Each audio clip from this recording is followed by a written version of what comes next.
Get to the news, Max. All right, let's get into the news. We should get into the news. It's time for the news, I think. Time for the news. Fellas, over the last weekend that's just gone, Tomorrowland, the EDM festival ran in Belgium. Just a few days, I mean, like literally like a couple of days before the bands were set to go on stage, the whole main stage setup for Tomorrowland burnt down. Tomorrowland main stage is like the most intricate, massive piece. It's usually, I've got the stats here, it says, let's say it's 45 meters high by 160 meters wide. It's usually like this crazy intricate like castle design. There's all sorts of shit going on. Logistical nightmare, to say the least. Not fun. Have you seen the photos of the scaffolding of this shit? It's insane. Australian festivals could learn a thing or two, couldn't they? Stress ye not if you're worried for the 412 bands that were playing on that lineup, because our good mates Metallica happened to be in the neighborhood in Austria and said, you know what, lads, the M72 World Tour stage is free. We'll fly it over. Have a couple of these. Yeah, knock this together, and they put it together. What I must say though is when you see what it was versus what it ended up being. Intimate was the word used in an article I read, and hella intimate it was. But it was literally just like, you know, if you go to a festival and you see the like side stage, and it's just like a small marquee, with some speakers. It was that. Better than nothing. Yeah, that lineup poster was fucking disgraceful. Who headlined? Medusa, I think, was one of the headliners. Oh, yeah. If you haven't seen the tour poster, I haven't seen it. Oh, get ready. The formatting is out of hand. Oh, what? Yeah. No, man. What's that? That's not the poster. That's not the poster. That's the poster. That's the poster. That's legit the poster. The stage burning down is more interesting than that. Yeah. If you burn that, it'd take 15 years. Yeah. So I think what did they put it down to is like a pyro failure or something when they tested it, and that just said everything. Better that it happened in testing than 100% live when you had 40,000 people, 400,000 people over the weekend. Mm-hmm. Yeah, chewing absolute bloody gum for days, going, oh my god, this pyro's so real. Yeah. Chaos. Do you run towards it to try and get past it, or do you try and run away from it with 400,000 people? I think you stay still. You stay still. It just burns down. Yeah. I agree. Yeah. You don't run anywhere. That's why people get stampeded. Yeah. Stampode, if you will. Stampode.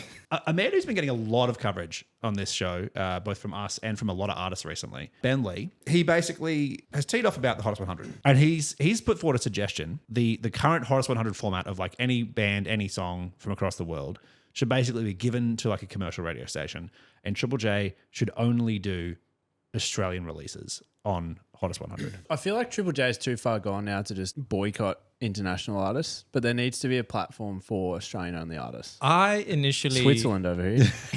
A lot of you. This one I thought about after I did some research, and it kind of makes sense. 2024, there are only 29 Australian songs in the Hottest 100, which is down from 52 in 2023 and 57 the year before. And of those 50, whatever they are, there were a lot of double-ups. You know, it's like, you know, when you see an international act claim the top spot and they're like, we try to reach out to them.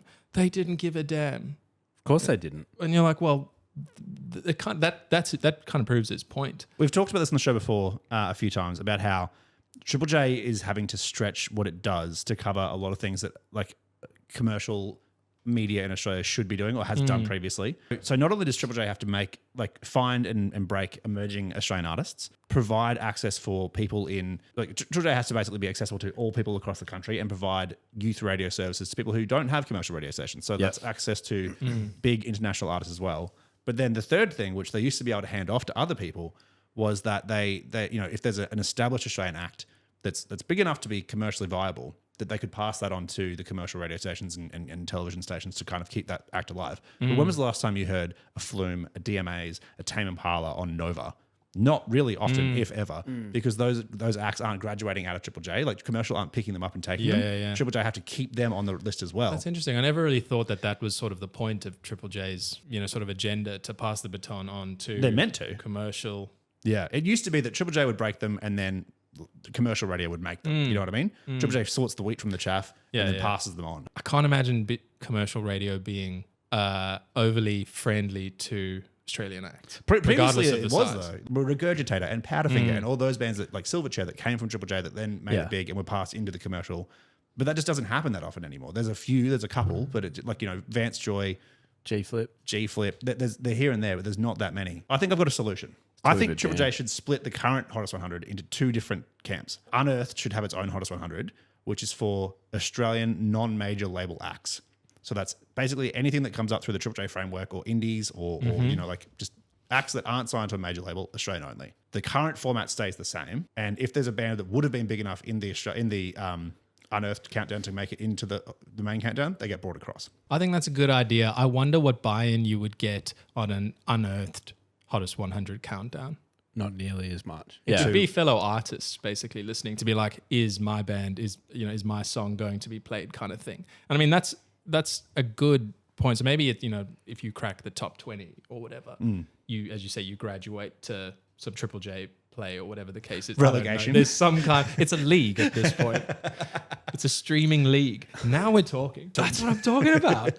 We have some Div 1, Div 2, and it's just based on like Unearthed streaming stats. Yeah.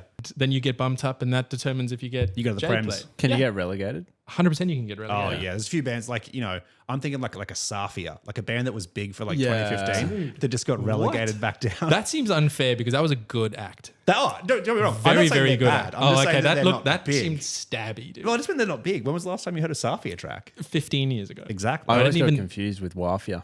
Yeah. See, What's Wafia? another artist. Exactly. Oh, is that a thing? She's a singer from Brisbane. She's a singer. She's pretty quite good.